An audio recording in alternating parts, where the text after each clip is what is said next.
And they don't care about their own children. They don't care about our children. No such thing as an innocent bystander. Tonight, an 11-year-old boy is fighting for his life in the hospital after a quadruple shooting on the interstate in New Orleans this afternoon.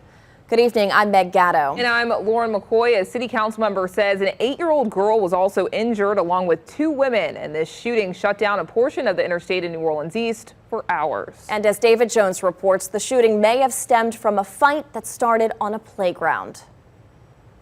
Evil and violence has no rules today. Right before 3 o'clock, rush hour traffic in New Orleans came to a halt as police investigated a quadruple shooting. All lanes were shut down for part of the afternoon, snarling traffic past the high-rise. Police say at least 5 shots were fired.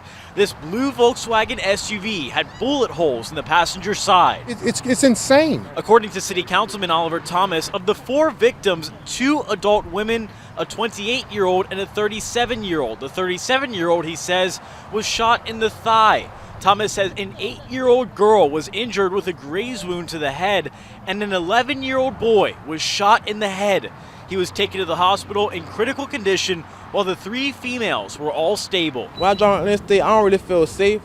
There's some kind of evil that's taken over a part of this town. Thomas says he believes the shooting stems from an argument between the 2 women at a playground at Joe Brown Park. He says they may have been shooting at each other on the way to the interstate. The bad people I knew growing up would not do that behavior while kids were around. They would wait. There are no rules today. I'm like, that's bad.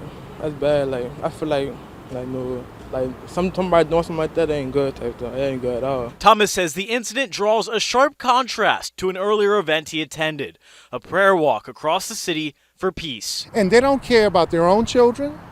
They don't care about our children. No such thing as an innocent bystander. We have to fight just as hard for peace and as hard for love and as hard for this wonderful cultural mecca as they're fighting to destroy it. Police did not confirm any suspects or potential motives. As always, NOPD is asking anyone with more information to contact detectives or Crime Stoppers at 504-822-1111.